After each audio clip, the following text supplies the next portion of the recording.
Hi friends, welcome to our channel. నేను మీ రైతు బిడ్డ లక్ష్మి. స్వాతంత్ర దినోత్సవం సందర్భంగా నేనైతే మీతో ఒక విషయం చెప్పాలనుకుంటున్నాను.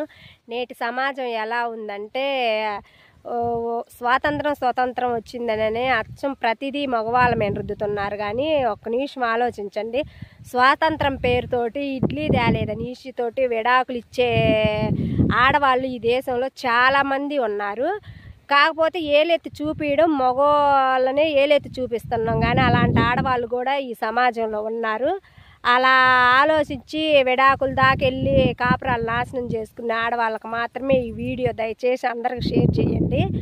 పొద్దుకులు పని చేసి వర్క్ చేసి అలసిపోయి వచ్చిన భర్త ఇడ్లీ తేలేదని కాదు, ఎందుకు తేలేదని అర్థం చేసుకొని విడాకులు దాకా పోయే పరిస్థితి. అంటే ఒక ఇడ్లీనే కదా, ఏ విషయంలోనైనా కానీ మగవాళ్ళని ఏలెత్తి చూపిస్తున్నారు. కానీ బాగా ఆలోచిస్తే మాత్రం ఎక్కువ విడిపోయిన జంటలు ఉన్నాయంటే 100కి 70% ఆడవాళ్ళ గుండానే ఈడిపోతున్నారు, 30% మగవాళ్ళ గుండా ఈడిపోతున్నారు. కాకపోతే మగవాళ్ళు ఏ హత్య చేసినా ఏ రేపు చేసినా కానీ వాళ్ళది బయటకు వస్తుంది, కానీ ఆడవాళ్ళది అయితే బయటికి రావట్లేదు.